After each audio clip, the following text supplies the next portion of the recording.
نبی صلی اللہ علیہ وسلم ارشاد فرماتے ہیں کہ ماں کے گود سے علم حاصل کرنا سیکھو، یہاں تک کہ قبر کے اندر انسان جا رہا ہے اس علم تک علم کو حاصل کرنا چاہتا ہے۔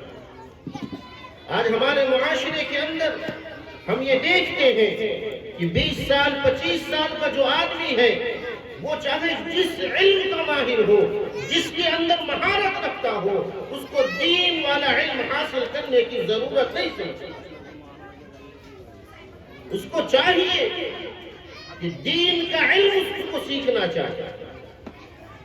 اس کو چاہیے کہ قرآن کو صحیح پڑھنا سیکھے،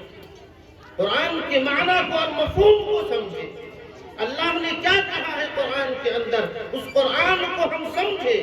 کہ اللہ نے جو ہے ہمیں قرآن دیا ہے جو بہترین کتاب ہے، اور اس کتاب کو ہم چھوڑ کر کے دنیا کے اندر اپنے آپ کو لگا دیا ہے، دنیا کے نظاموں کے اندر ہم نے لگایا، دنیا کے اندر اپنے بچوں کو لگایا، اپنے مالوں کو لگایا، اپنے بیوی بچوں کو لگا دیا۔ ایک وقت ایسا آتا ہے کہ باپ کا جنازہ پڑا ہوا ہے اور بیٹا کو یہ پتہ نہیں ہے کہ باپ کے جنازے میں پڑھنا کیا،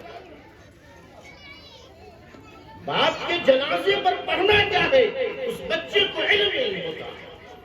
بھائی کھڑا ہوا ہے، بھائی کو علم نہیں ہے کہ میں اپنے بھائی کے جنازے پر مجھے کیا پڑھنا ہے۔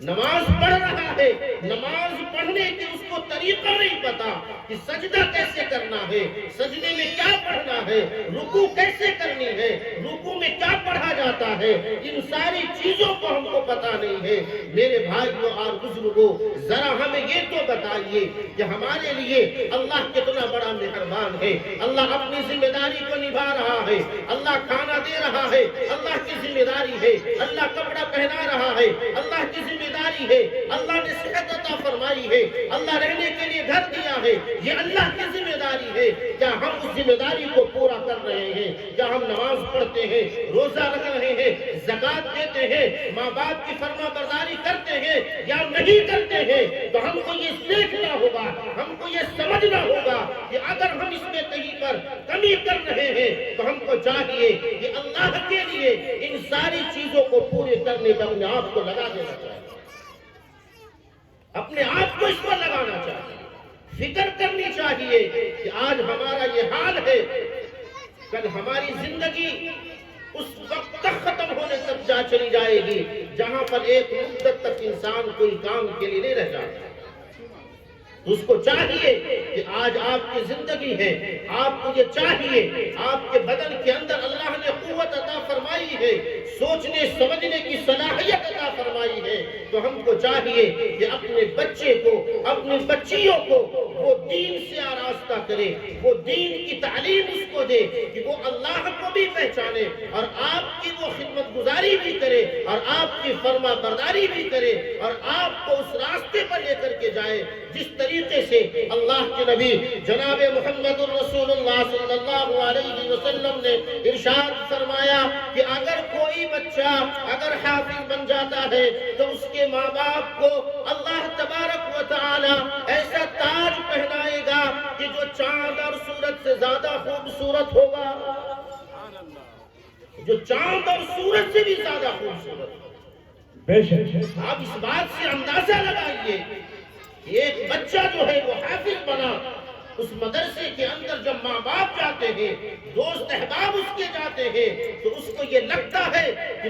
میرا بچہ حافظ ہوا ہے۔ جو دوسرے احباب رہتے ہیں وہ رشک کرتے رہتے ہیں اس پر کہ کاش کہ میرا بچہ بھی ہوتا اور وہ حافظ ہوتا، اور پھر جو ہے اس کی دستار ہوتی اور میں پھر اس کے اندر آتا، وہ کیا خوشنما منظر ہوتا، اور پھر جو ہے سارا کا سارا دنیا جو ہے حشر کے میدان کے اندر اللہ کے پاس جمع ہوں گے، سب کا حساب کتاب ہوگا، اور اس کے بعد اللہ تبارک و تعالی اس حافظ کے ماں باپ کے سر پر ایسا تاج پہنائے گا وہ چاند اور سورج سے زیادہ خوبصورت ہوگا۔ ایسی کون انسان ہے اس دنیا کے اندر جو اس چیز کو لینا پسند نہیں کرے گا؟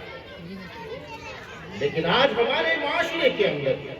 ہم یہ دیکھ رہے ہیں کہ آج جو بچے مدرسے کے اندر آتے ہیں پڑھنے کے لیے،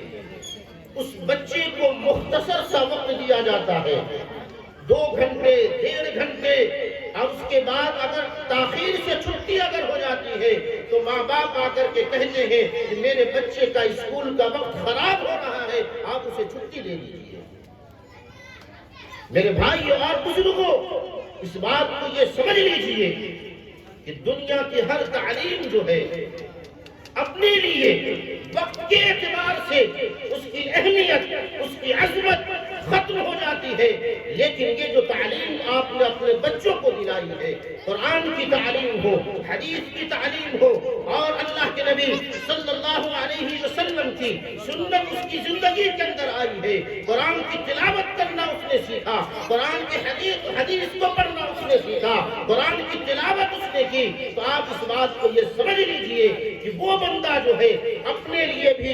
آخرت کو جمع کر رہا ہے اور آپ کے لیے بھی ذخیرہ آخرت کو جمع کر رہا ہے۔ قرآن کے اندر اللہ تبارک و تعالی نے ارشاد فرمایا، یا ایھا الذین آمنوا اتقوا اللہ ولتنظر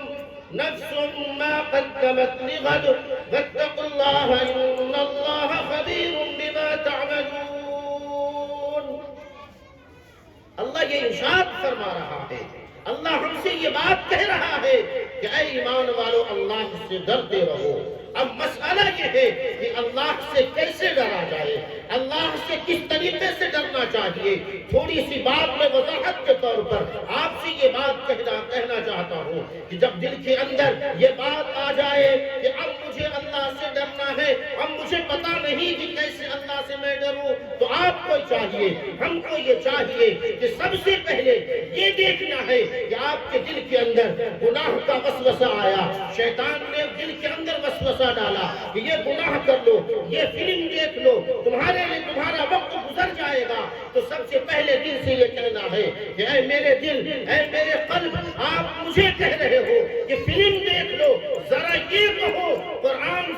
قرآن کو پڑھو۔ اب مسئلہ یہ بیان کرنا ہے کہ جب قرآن پڑھیں گے، دل کے اندر گناہ کا وسوسہ تھا، اب وہ گناہ کو چھوڑ کر اللہ سے کہہ رہا ہے کہ میرا اللہ جو ہے وہ تحت الثری کے اندر دیکھتا ہے، اللہ تبارک و تعالی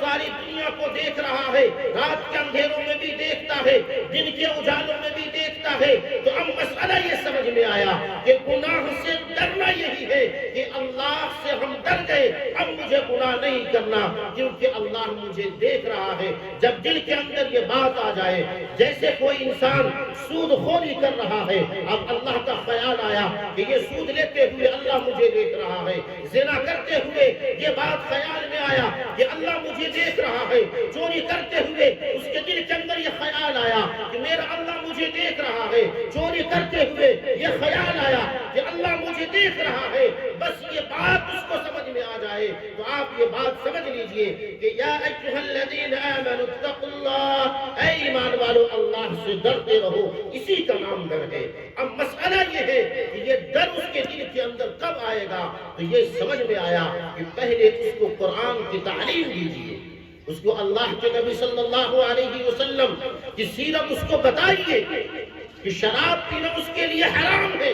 زنا کرنا اس کے لیے حرام ہے، سود کھانا اور لین دین کرنا اس کو حرام ہے، تب جا کر کے اسے یہ معلوم ہوگا کہ یہ جو عمل ہم کر رہے ہیں یہ عمل ہمارے لیے بہتر عمل نہیں ہے۔ اس چیز کو سمجھنے کے لیے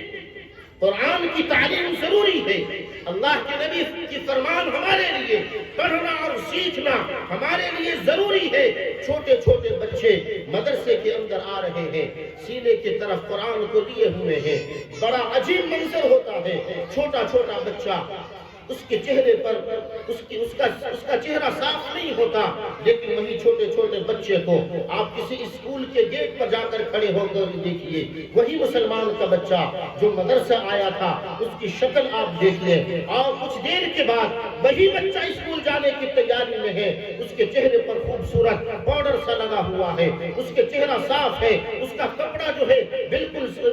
صاف ستھرے کپڑا پہنے ہوئے ہیں۔ ذرا ہمیں یہ بتائیے کہ اسلام کی تعلیم کو حاصل کرنے کے لیے جیسا تیسا ہم بھیج دیتے ہیں، اس کی عظمت ہے، اللہ کے یہاں اس کا ایک حرف پڑھ رہے ہیں 10 نیکیاں ملتی ہے، ساری کی ساری کتاب انجینئرنگ کی کورس آپ پڑھ لیں، اس کے باوجود بھی آپ کو کوئی ثواب ملنے والا نہیں،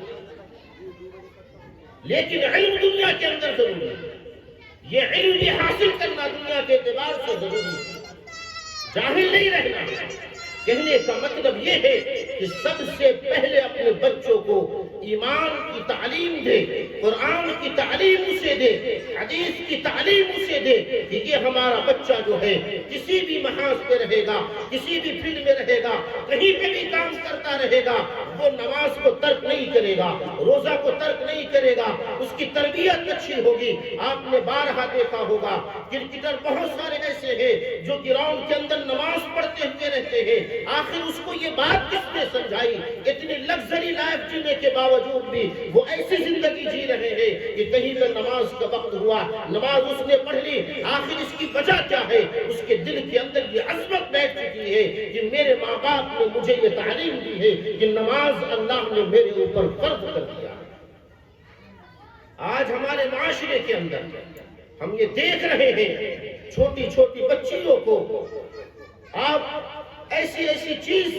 اسکول کے اندر بتایا جاتا ہے, اس کو کپڑا اس کا ایسا بنایا پہنایا جاتا ہے کہ آپ دیکھیں گے تو یہ نہیں لگے گا کہ یہ مسلمان کی بچی ہے. آخر اس کی وجہ کیا ہے؟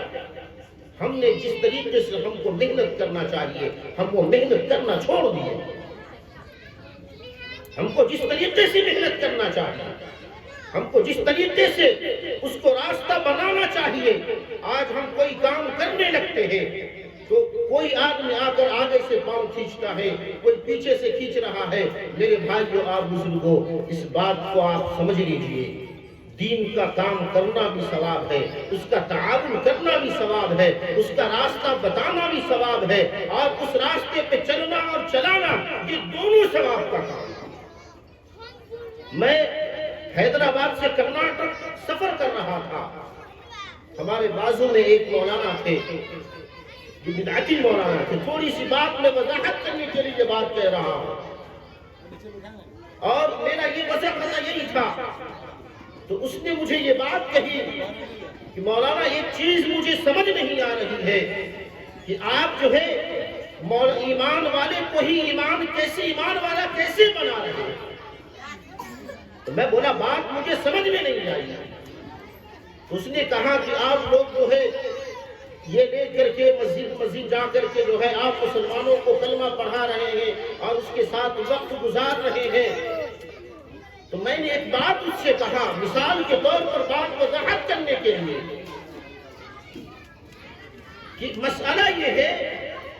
کہ آپ کی کتنی بچے ہیں. اس نے کہا کہ 2 یا 3 بچی کے بارے میں بتائے تھے.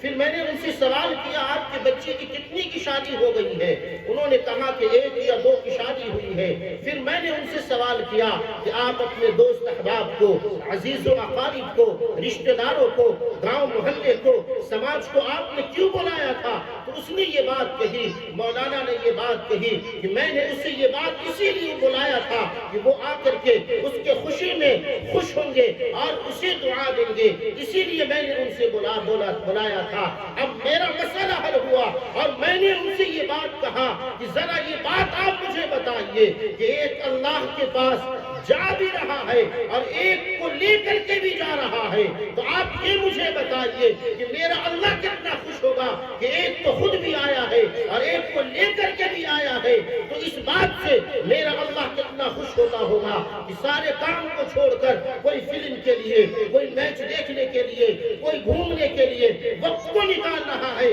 لیکن یہ بندہ جو ہے اللہ کے لیے اپنے بندہ کو, اپنے ساتھیوں کو لے کر کے آ رہے ہیں میرے طرف, اور میرے سامنے جو ہے وہ سجدہ اس کو بھی کروا رہا ہے اور وہ خود بھی کر رہا ہے, اور وہ کہتا ہے سبحان ربی الاعلی, میرا رب جو ہے وہ سب سے اعلیٰ ہے. آپ جب اللہ کی تعریف ہوگی تو ذرا یہ ہم کو سوچنا ہے کہ میرا پروردگار کتنا خوش ہوگا, کتنا خوش ہوگا. تو ہم کو یہ چاہیے یہ چھوٹے چھوٹے بچے جو ہے اس کے دل کے اندر قرآن اور حدیث کی جب بات جائے گی, تو آج ہمارے معاشرے کے اندر ہم دیکھتے ہیں کہ جب کوئی بات بڑا ہو کر کے کوئی زمین کے معاملات کو لے کر یا کسی بھی طریقے کو لے کر کے جب ہم دیکھتے ہیں تو ماں باپ کے اندر کہ ماں باپ نے اس کو کچھ زیادہ دے دیا یا اس سے زیادہ محبت کرنے لگے، تو اس کے دل کے اندر یہ بات آئے گی کہ اللہ کے نبی صلی اللہ علیہ وسلم نے یہ کہا ہے۔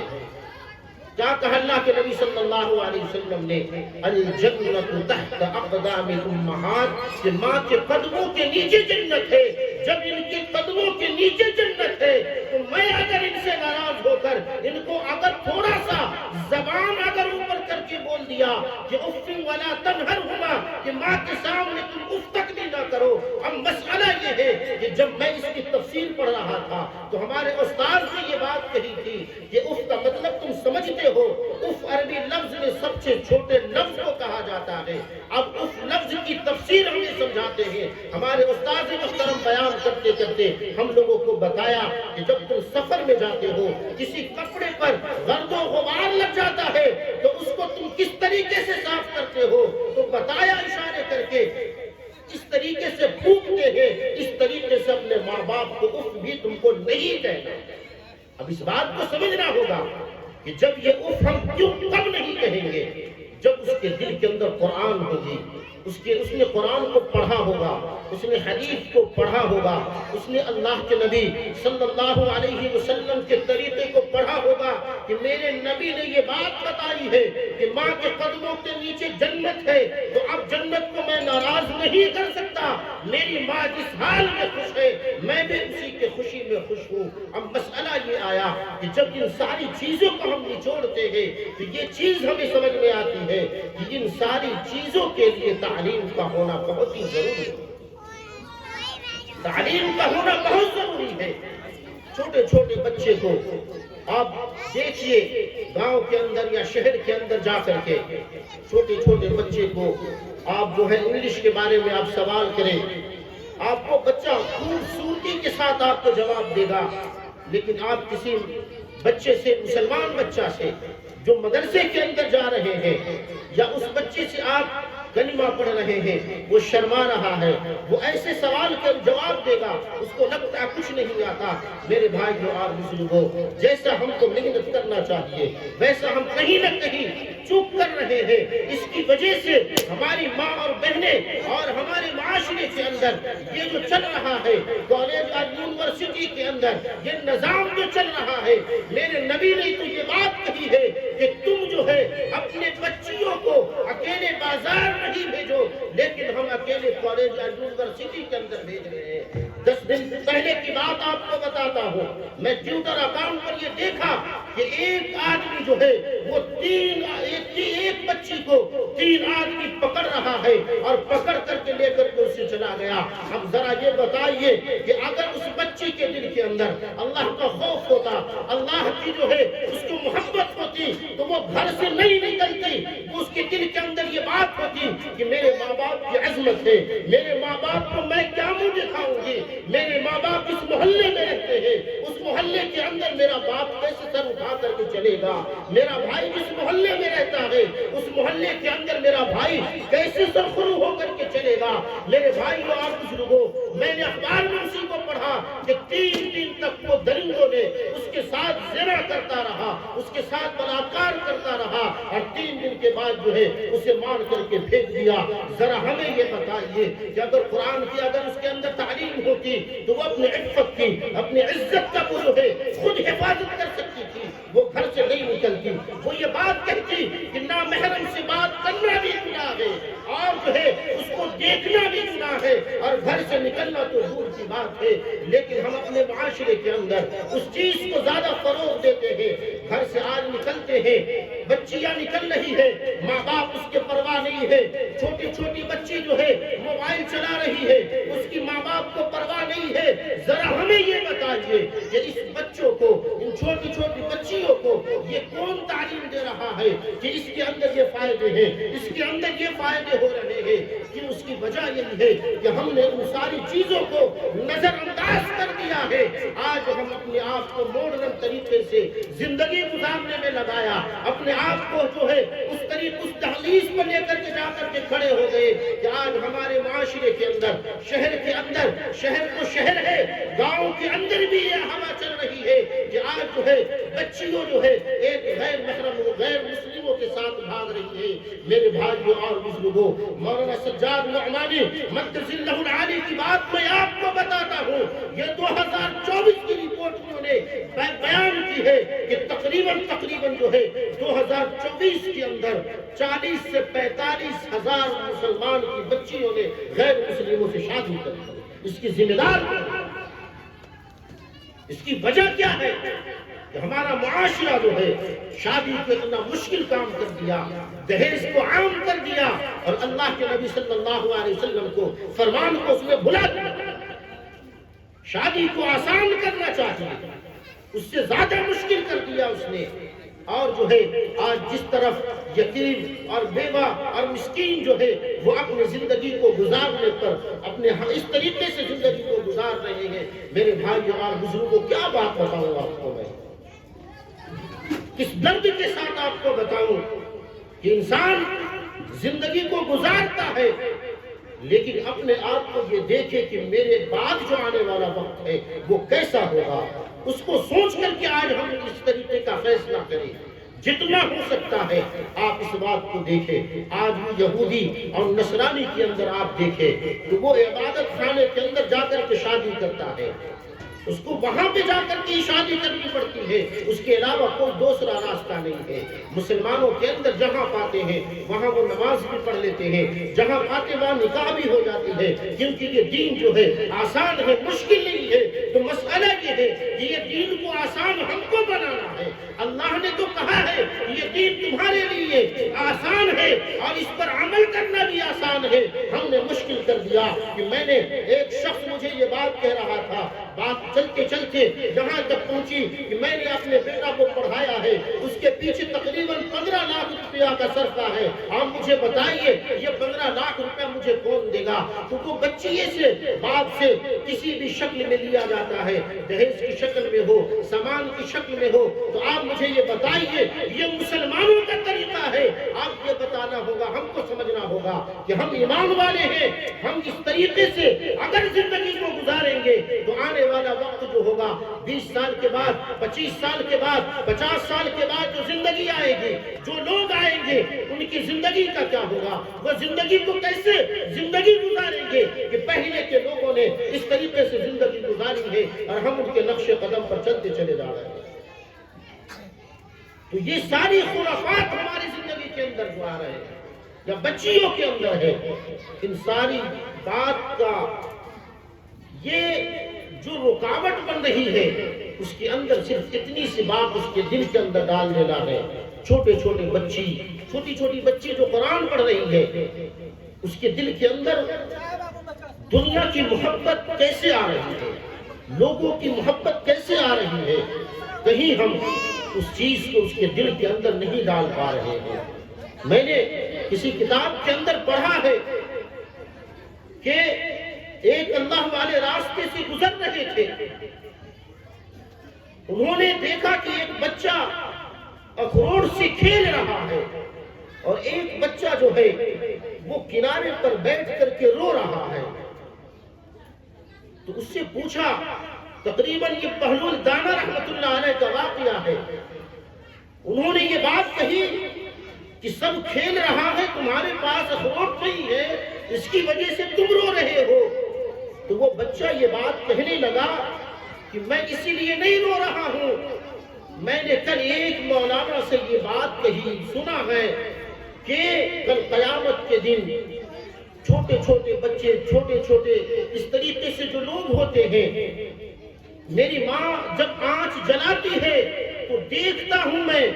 کہ اس آنچ کے اندر چھوٹی چھوٹی لکڑیوں کو رکھا جاتا ہے اور جلایا جاتا ہے۔ میں اس خوف سے رو رہا ہوں کہ ایسا نہ ہو کہ کل قیامت کے دن جو ہے اللہ تبارک و تعالیٰ چھوٹے چھوٹے بچے سے آگ سلگائے۔ ذرا یہ تو بتائیے اس بچے کے دل کے اندر یہ کیسی محبت تھی، یہ بچہ کس طریقے سے یہ دنیا کو سمجھ رہا ہے، آخرت کو سمجھ رہا ہے کہ ایسا نہ ہو اس دنیا کے اندر میری ماں چھوٹی چھوٹی لکڑی جلا کر کے آگ سلگاتی ہے، کل قیامت کا دن ہوگا، اللہ کا دربار لگا ہوگا اور اللہ تبارک و تعالیٰ جو ہے فیصلہ کریں گے کہ چھوٹے چھوٹے بچے سے دوزخ کی آگ کو سلگائی جائے تو ایسا نہ ہو کہ میں بھی اس کے اندر شامل ہو جاؤں. یہ خوف کیسا تھا اس کے دل کے اندر, کیسا خوف یہ تھا, اس کی وجہ یہی تھی ان کے ماں باپ نے ان کی جو تربیت کی تھی اس کی وجہ سے اس کو دل کے اندر یہ بات آئی. آج ہم ہیں,